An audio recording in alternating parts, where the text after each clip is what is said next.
நால்வர் தமிழ் கலை நிலைய மாணவர்கள் நாங்கள் 63 நாயன்மார்களில் சிறுப்புலி நாயனார், செலுத்தலை நாயனார், சுந்தரமூர்த்தி நாயனார் பற்றியும் மேலும் சில புராணங்களையும் தர வந்துள்ளோம்.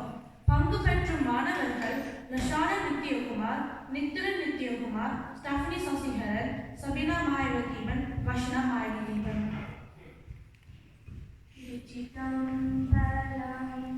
உலகலாம் நிலந்தோதற்கரியவன் நிலங்களாவிய நீர்மறிவனியன் அழகில் சோதிய நம்பலத்தாடுவார் மனசிலம்படி வாழ்த்தி வணங்குவார்.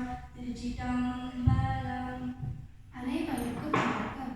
சிறப்புலி நாயனார் பொன்கொழிக்கும் சோழவள நாட்டினிலே அமைந்துள்ள புண்ணிய பூமியாம் திரு ஆக்கூர் எனும் நகரத்தில் நான் மறை ஓதும் அந்தனர் மரபிலே சிறப்புலியார் எனும் திருநாமமுடைய சிவனடியார் அவதரித்தார். இவர் சிவபெருமான் மீது மிகுந்த பக்தியும் சிவனடியார்கள் மீது அளவு கடந்த அன்பையும் கொண்டிருந்தார். பிறந்த ஊராகிய திரு ஆக்கூர் திருத்தலத்தில் வீற்றிருக்கும் தாந்தோன்றீஸ்வர பெருமானை தீராத பக்தியுடன் தினமும் வழிபட்டு வந்தார். அடியார்களின் பசியை போக்குவது தனது வாழ்க்கையின் குறிக்கோளாக கொண்டார். உரத்திராட்சமும் திருநீரும் அணிந்த சிவனடியார்களை காணும் போதெல்லாம் விழுந்து வணங்கி அப்போது அவர்களை ஆதரித்து வந்தார். விருந்தோம்பலின் இலக்கணம் அறிந்து தமது இல்லம் தேடி வரும் சிவனடியார்களை அன்புடன் அழைத்து சென்று திரு அமது அளித்து வேண்டிய பணிபடைகளை செய்வதே இவருடைய வழக்கம். செல்விருந்து ஓம்பி வரவிருந்து பார்த்திருப்பான், நல்விருந்து வானத்து வைத்து எனது என்னும் வள்ளுவர் வாக்கிற்கு இணங்க வாழ்ந்து வந்தார். தன்னிடம் இருக்கும் பொருள் அனைத்தும் இறைவன் தந்தவை என எண்ணினார். இதனால் அனைத்தையுமே சிவனடியார்களுக்கே வாரி வழங்கினார். தன்னை சுற்றியுள்ள அனைத்தையுமே சிவமாக கொண்டார். சிவபணிகளை செய்தார். தினமும் 5 எழுத்தை முக்காலமும் ஓதி நெஞ்சார மகிழ்வார். ஐயம் எட்டு உன் எனும் அவ்வியல் வாக்கிற்கு இணங்க வேண்டியவர்களுக்கு வேண்டியவற்றை குறைவினுக்கு கொடுத்து ஆனந்தமடைவார். சகிலர் பெருமான் சுவாமிகளை வல்லல்லார் என்று குறிப்பிடுகிறார். சீர்கொண்ட புகழ்வல்லல் சிறப்புளிக்கும் அடியேன் என்று திருத்தொண்டர் தொகையில் சுந்தரரால் பாராட்டிய பாடப்பட்டார். உலக மக்கள் நலன் கருதி நல்வாழ்விகள் செய்து வந்தார். இவர் வாழ்ந்த ஊரில் யாசித்தவர்களுக்கு வேண்டியவற்றை வழங்கும் தன்மையுடைய வேதியர்கள் வாழும் ஊர் என சம்பந்த பெருமான் புகழ்ந்து பாடியுள்ளார். இங்கு தூய மலர் சோலைகளும் சுடர்விடும் மாடங்களும் அழகாக காட்சி அளிக்கும். மறைமொழி முழங்கம் மேலோங்கி நிற்கும். தூப சுகந்தம் வீதி எங்கும் பரவும். வேல்வீட் சாலையில் இருந்து எழும் ஹோமம் புகை வெண்ணும் மண்ணும் பரவும். என் பெருமான் திருநாமம் எந்நேரமும் ஒலிக்கும். இத்தகைய சிறப்பு வாழ்ந்த திரு ஊரிலே சுவாமிகள் வாழ்ந்த காலத்தில் சோழ நாட்டை ஆண்ட அரசன் தினமும் 1000 பேருக்கு தொடர்ந்து 48 நாட்கள் அன்னதானம் செய்வதாக 8 நாட்கள் அன்னதானம் செய்வதாக ஒரு திட்டத்தை மேற்கொண்டார். அது நாயனார் அடியார்களை வரவழைத்து வந்து அமுதளிப்பதை தனது பணியாக எண்ணி செய்து வந்தார். விரதத்தின் நிறைவு நாளான 48வது இறுதி நாளில் 1000 பேரில் ஒருவர் குறையவே சுவாமிகள் மிகவும் பரவேதனை அடைந்து பெருமானை மனமுருகி வேண்டினார். நாயனாரின் உருக்கமான வேண்டுதலை நிறைவேற்ற சிவபெருமான் தானே சிவனடியார் வேடம் பூண்டு அங்கு நடைபெறும் அன்னதானத்தில் கலந்து கொண்டு திரு அமுது உண்டு அருள் புரிந்தார். இறைவனின் திரு அருளை எண்ணி மகிழ்ந்து அவரையும் உபசரித்து அமுது அளித்து மகிழ்ந்தார். சிறப்புலி நாயனாரின் சிவபக்தி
பற்றினாலே போதும். எங்களுக்கு சிவனுடைய அருள் நிச்சயம் கிடைக்க வழியுண்டு. சிவபெருமானுடன் நட்புறவு கொண்டு வாழ்ந்து காட்டியவர் சுந்தரமூர்த்தி நாயனார் என்று அழைக்கப்படும் வன்றொண்டர் ஆவார். அது என்ன வன்றொண்டர்? ஆமாம், சுந்தரர் ஒரு தொண்டர் தான். ஆனால் உரிமையுடன் நெருக்கமாக சிவபெருமானிடம் பேசியவர். சிவபெருமான் தனது நண்பன் என்ற எண்ணத்துடன் அவரை வசைபாடியும் அதாவது திட்டியும் பாடினார். நாம் கேட்டது கிடைக்காவிட்டால் என் நண்பருடன் நாம் உரிமையினால் கோபப்படுவோம் அல்லவா?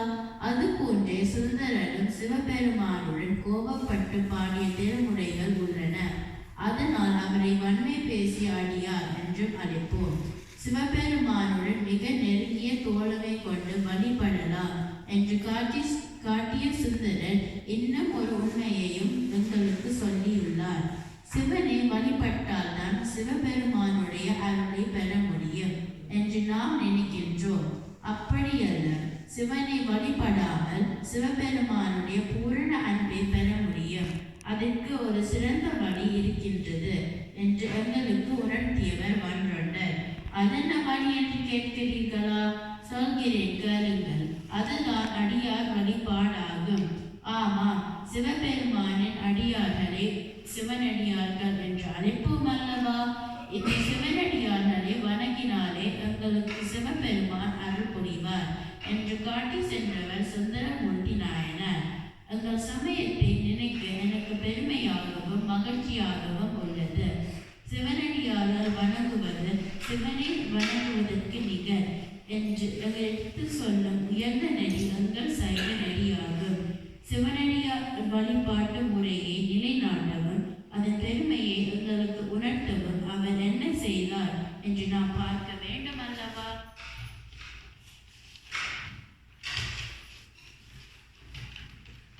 அவருடைய காலத்தில் முற்பட்ட எல்லா சிவனடியார்களின் பெயர்களையும் தொகுத்து திருமுறை பாடினார். திருத்தொண்டர் தொகை என்று அழைக்கப்படும் 11 பாடல்கள் கொண்ட இந்த பதிகம் மிகவும் சிறப்பான பதிகமாக கருதப்படுகின்றது. தில்லை வாழ்ந்த நட்டமடியார்க்கும் அடியேன், திருநீலகண்டத்து குயவனார்க்கு அடியேன் என்று அழகிய தமிழில் இனிமையாக பாடி தந்துள்ளார் சுந்தரர். இவ்வாறு ஒவ்வொரு அடியாரையும் பெயரிட்டு எங்களுக்காக காட்டியவர் வன்றொண்டர் ஆவார். ஒவ்வொரு பாடலிலும் தன்னை அவ்வடியாருக்கும் அடியவர் என்று குறிப்பிட்டுள்ள பணிவை நாம் கவனிக்க வேண்டும். சிவபெருமானுடைய நண்பராக இருந்தபோதும் தன்னை சிவனடியார்களுக்கு அடியவர் என்று சொன்ன பண்பாட்டை நாம் கருத்தில் கொள்ள வேண்டும். இறைவனை பணிய முதலில் எங்களுக்குள் பணிவு என்ற நல்ல பண்பு முக்கியம் என்பதை காட்டியவர் சுந்தரர். இந்த பண்பாட்டை நாம் நினைவில் கொள்ள வேண்டும். இறைவனை வழிபடுகிறோம் என்றும் எங்களுக்கு கடவுளை பற்றிய கருத்துக்கள் தெரியும் என்றும் நாம் பெருமைப்படுவது தவறு. நாம் என்றும் பணிவுள்ளவர்களாக இருப்பதைத்தான் சிவபெருமான் விரும்புகிறார். அதை தெளிவாக எடுத்து காட்டுவதுதான் அடியார் வழிபாடாகும். இதை எங்களுக்காக காட்சி சென்றவர் வன்றொண்டராகிய சுந்தரர். சிவனடியார்களை நாம் வணங்கி அவர்களுக்கு பணி செய்தால் சிவபெருமான் மகிழ்வார் என்பது சுந்தரர் காட்டிய வழியாகும். இது ஒரு நல்ல வழிதானே? இது சைவ சமயத்தின் முக்கிய கொள்கையாகும். இறைவனை வழிபட எத்தனையோ வழிகளை எங்கள் சமயம் காட்டுகின்றது. இதில் இறைவனை வழிபடாமலேயே இறைவனுடைய அன்பை பெறலாம் என்பது எவ்வளவு வித்தியாசமானது, புதுமையானது, சிறப்பானது. சைவ சமயத்தின் சிறப்புகளில் இதுவும் ஒன்றென்று எனக்கு தோன்றுகின்றது. ஒரு சமயம் மனிதனுக்கு அவர் முன்னேற வழி சொல்ல வேண்டும். அந்த வழி ஒரே வழியாக இருக்க வேண்டியதில்லை. எல்லா ஆறுகளும் நதிகளும் கடலில் தான் போய் சேர்கின்றன. அதுபோன்றே பல வகையான வழிபாடுகளும் எங்களை பக்குவப்படுத்தி நிறைவாக எங்களை சிவபெருமானிடம் கொண்டு சேர்க்கும் என்ற உண்மையை சுந்தரரின் அடியார்க்கும் அடியேன் என்ற கொள்கை காட்டுகிறது. இது எங்கள் சமயத்தின் சிறப்பு. இதை நாம் உணர்ந்து கொள்ள வேண்டும். சுந்தரரின் வாழ்க்கை இப்பாடத்தை படமாக்கி காட்டுவதை நான் உணர்கிறேன். நன்றி, வணக்கம்.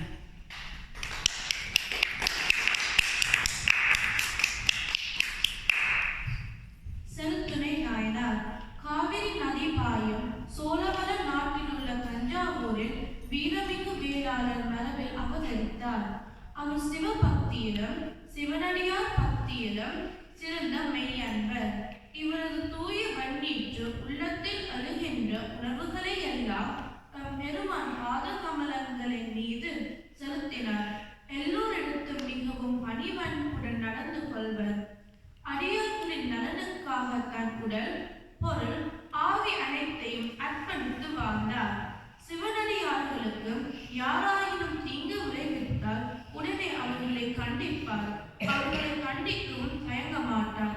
அப்பொழுதும் இறைவனை தியானித்துக் கொண்டே இருப்பார். அடியார்களை காப்பதில் பணிவோடும் மிக்க துணிவோடும் காணப்பட்டார். உள்ளம் புறமும் ஒழுக்கம் வலுவா நெறியுடன் வாழ்ந்தார்.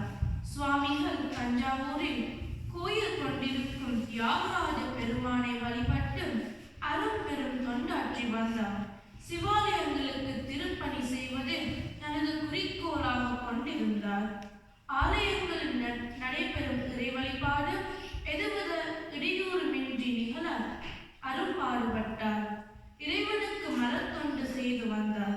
திருக்கோயிலில் அமைந்துள்ள பூந்தோட்டத்தை பராமரித்தல், பூமாலை கொடுத்தல் என்பவற்றை தனது அரும் பெருந்தொண்டாக கொண்டார். தன் கைவசம் உள்ளவை இறைவனை போய் சேரும் போது பேரின்பம் அடைவார்.